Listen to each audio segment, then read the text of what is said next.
So starting the test drive in this Kona N-Line, the 1.6 turbo is pretty potent. It does rev pretty hot, but it gets up to speed very nicely.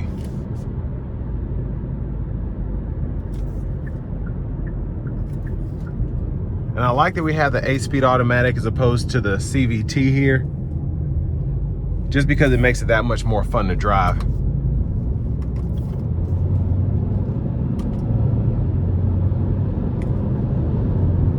Yeah, very, very quick.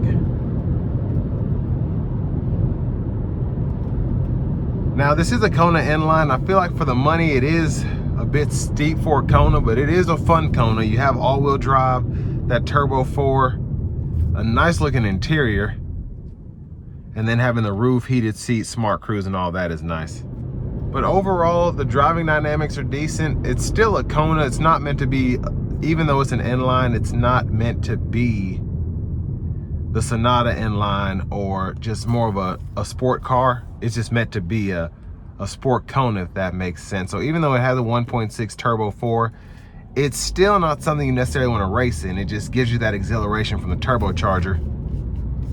But I mean, you're not going to be smoking anybody off the line, but you might smoke a few people actually. Again, it is quick, it's just not fast, if that makes sense.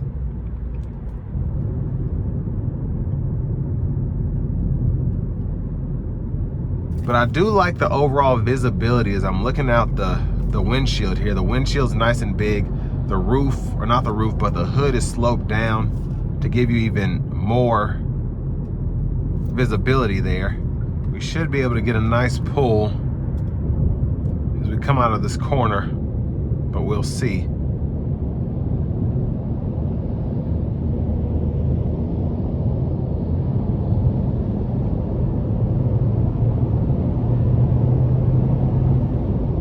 Yeah, very good acceleration.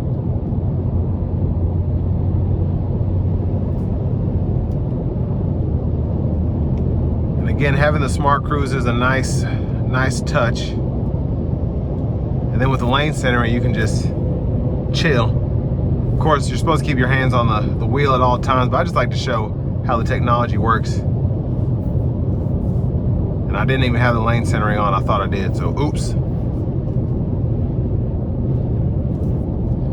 Now again, for this price, it just depends. If you want something like this and you're not gonna be that afraid of it, I think there are other options if you're looking for something that's actually a sports car. So something like a WRX or maybe a Mustang or something like that. You can get one for around the same money with the same interior, but it's not gonna be a Kona. I feel like you get a few more creature comforts here as opposed to your basic sports car. And then you still have a pretty roomy interior compared to those as well. Now, I do think a good competitor for the Kona is the Chevy Trax for the most part.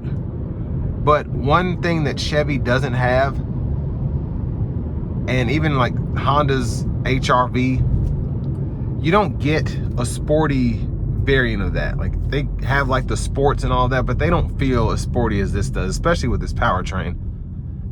So that's something else to consider as well for the price point. Now, I think the best way to describe this buyer for something like this is somebody who wants something that looks different, something that's relatively sporty, but more fuel efficient than sporty, if that makes sense. Now, again, I think there are some better options if you want something that isn't necessarily shaped like this. But if you want a Hyundai Kona, and you want something sporty, or even something in this segment like a Chevy Trax, and you want something sportier, something that's fun to drive, something that looks cool, something that has some features to it, definitely make sure you take a look at this 2024 Hyundai Kona in the N-Line trim level.